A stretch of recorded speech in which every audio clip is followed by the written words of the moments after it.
Sekali peristiwa ketika Yesus dan murid-muridnya masuk ke sebuah rumah, orang banyak datang lagi berkerumun, sehingga makan pun mereka tidak dapat.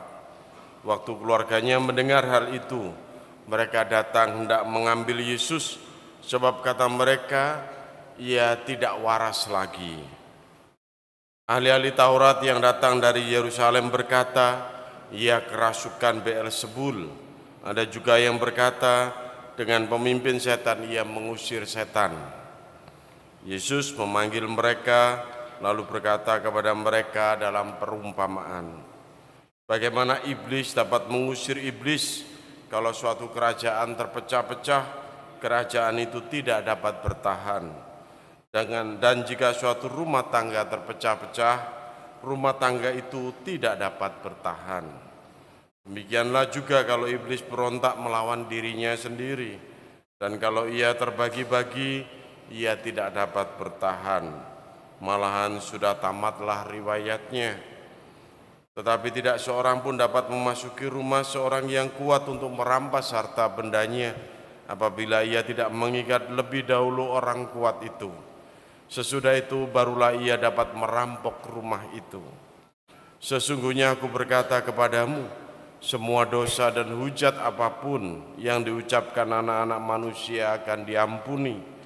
Tetapi siapa saja yang menghujat Roh Kudus tidak mendapat ampun selama-lamanya. Ia bersalah karena berbuat dosa yang kekal. Yesus berkata demikian karena mereka mengatakan bahwa ia kerasukan roh jahat. Lalu datanglah ibu dan saudara-saudara Yesus. Sementara berdiri di luar, mereka menyuruh orang memanggil Yesus. Ada orang banyak duduk mengelilingi dia. Mereka berkata kepada Yesus, lihat, ibu dan saudara-saudaramu ada di luar dan berusaha menemui engkau. Jawab Yesus kepada mereka, siapakah ibuku dan siapakah saudara-saudaraku? Yesus memandang orang-orang yang duduk di sekelilingnya itu dan berkata, inilah ibuku dan saudara-saudaraku. Siapa saja yang melakukan kehendak Allah, dialah saudaraku laki-laki, saudaraku perempuan, dan ibuku. Demikianlah sabda Tuhan. Terpujilah Kristus.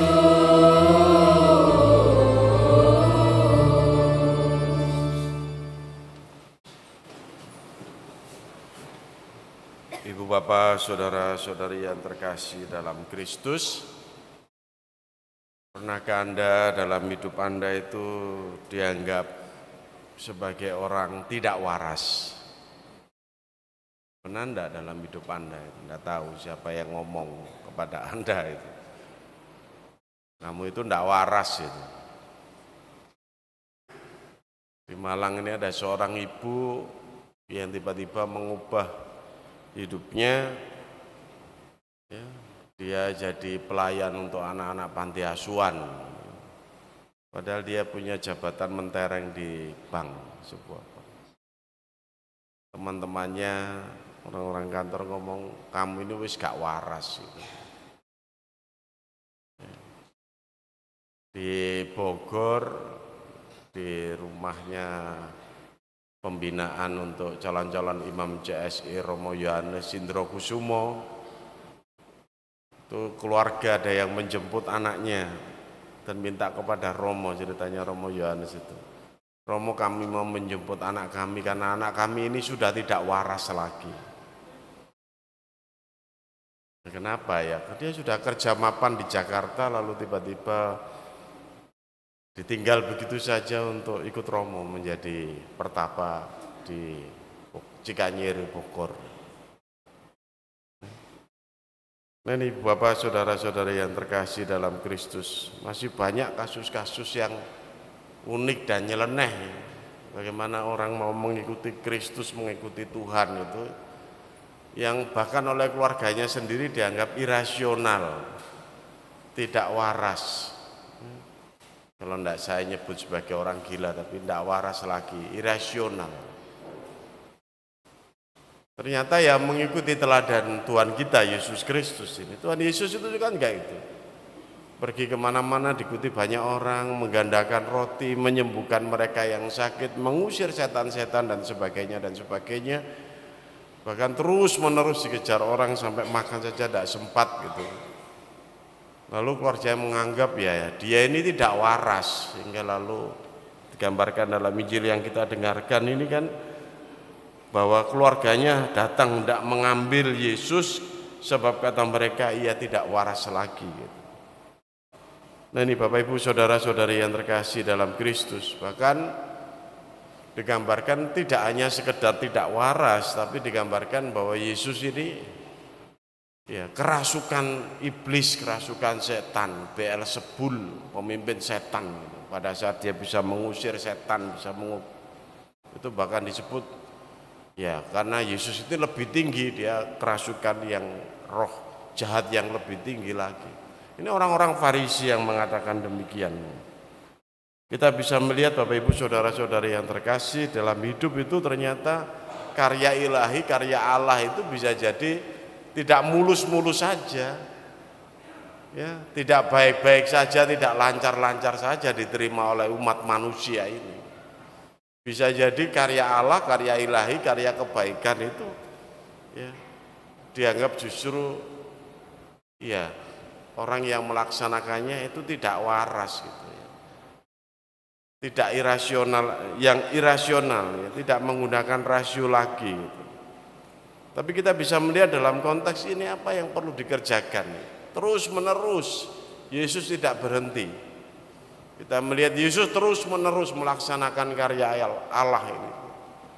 Dan saya lihat juga dalam teladan yang dikerjakan oleh orang-orang yang mengikuti dia itu ya, terus menerus berbuat baik, terus menerus melaksanakan apa yang dikehendaki oleh Tuhan meskipun tidak dianggap waras lagi, dianggap aneh, nyeleneh dan sebagainya. Dan kalau tidak begitu memang lalu tidak jalan gitu, bisa melihat. Karena iblis itu sudah berhasil menjatuhkan martabat manusia sejak awal. Lihat dalam kisah penciptaan, sebenarnya kalau Allah itu bagaimana dia kecewa setengah mati ya kepada manusia ini. Sudah diciptakan paling bagus, diambilkan pasangannya dari tulang rusuknya, tidak diambil dari hewan dan binatang yang lain, diciptakan menurut nafas Allah kalau lihat kitab kita. Tapi kemudian melanggar perintah Tuhan, dan melanggarnya itu juga karena manusia itu gagal menghadapi godaan iblis dalam bentuk setan yang dalam bentuk ular itu. Sehingga pada saat Adam itu mau ditemui oleh Tuhan itu sudah malu dan takut karena sudah berdosa itu. Dan dia juga dalam konteks seperti itu juga tidak jujur. Ada mengatakan bukan aku yang membuat jadi seperti semua ini, perempuan yang kau berikan kepadaku dia yang membuat seperti ini. Pada saat Hawa ditanyakan juga bukan aku, tapi karena itu dia menunjuk ular ya, adalah iblis itu.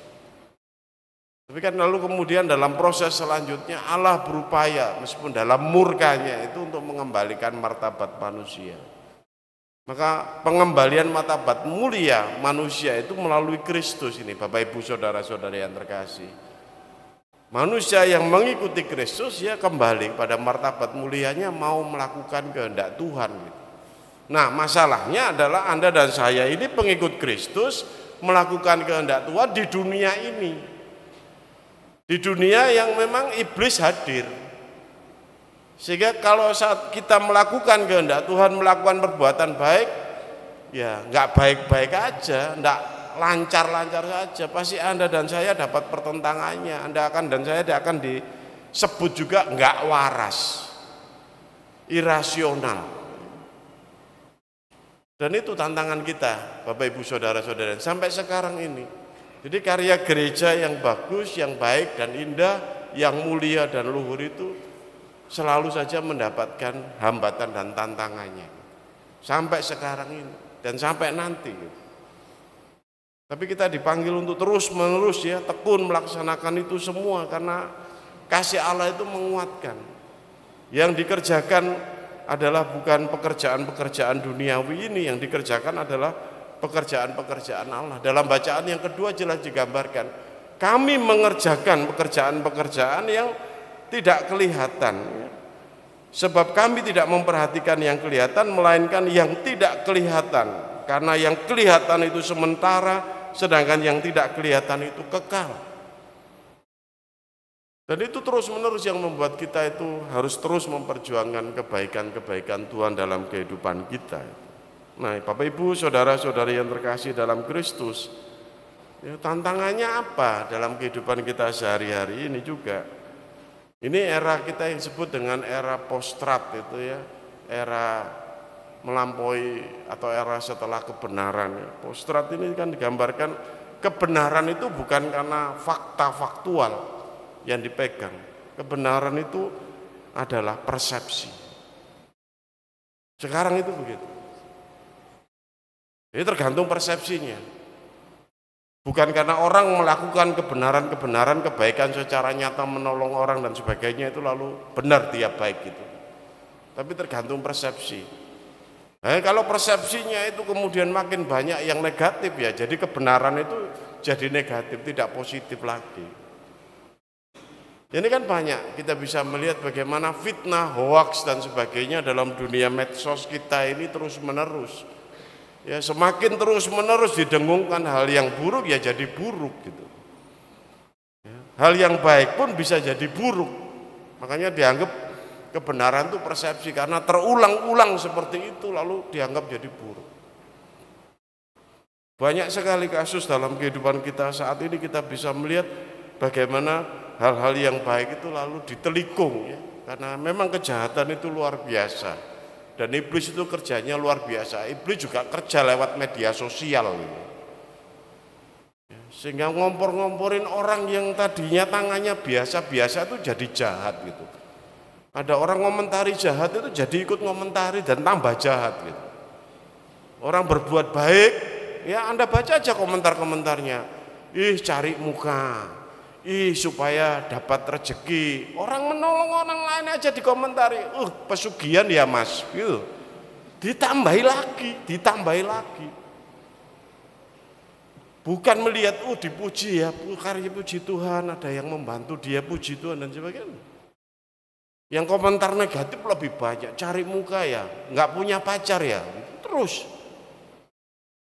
Jadi orang dikira punya modus kalau berbuat baik, orang dikira kalau mau sungguh-sungguh melaksanakan kehendak Tuhan dengan berbuat baik itu salah gitu. Jadi lama-lama jadi salah atau malah takut itu.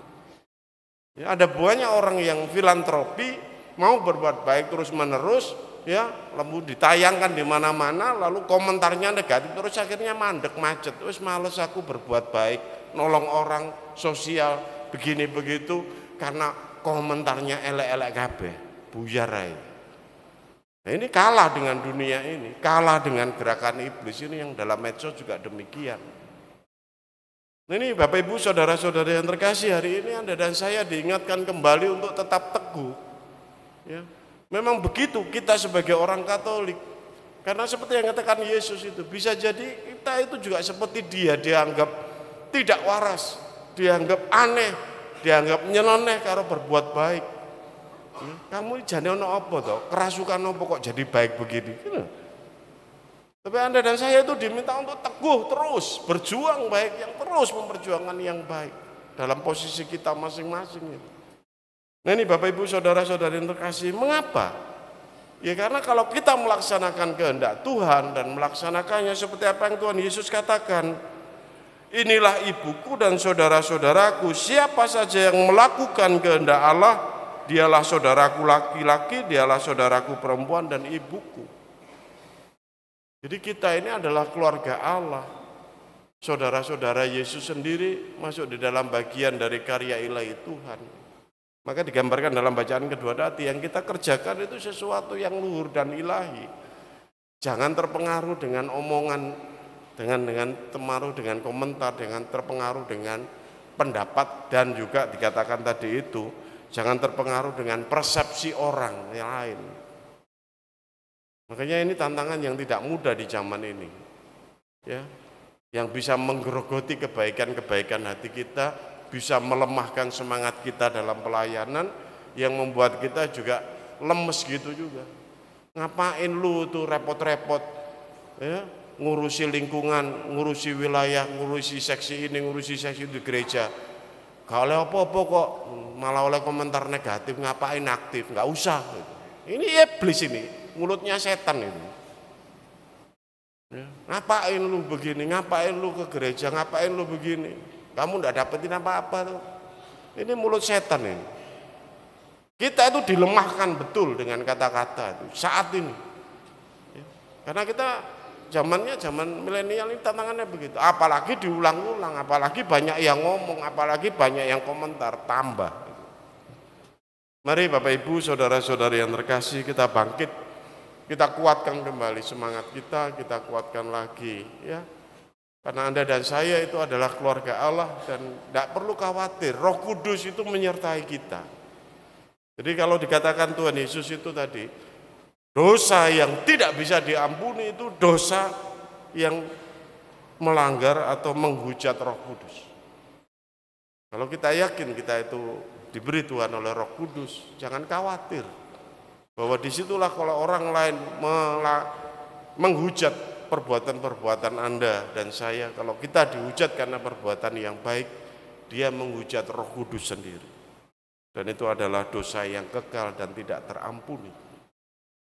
Seperti yang Tuhan Yesus katakan sendiri. Maka Bapak Ibu saudara-saudari yang terkasih, di zaman kakom ini, kakom apa Romo? Kakean komentar. Di zaman kakom ini terus mari kita berjuang, memperjuangkan kebaikan dalam keluarga kita, di gereja kita, di lingkungan kita dan dimanapun. Jangan takut, kita bersama Roh Kudus memperjuangkan yang ilahi, memperjuangkan yang tidak kelihatan, yang kekal. Semoga kita semakin diteguhkan. Berkat Tuhan menyertai kita semua.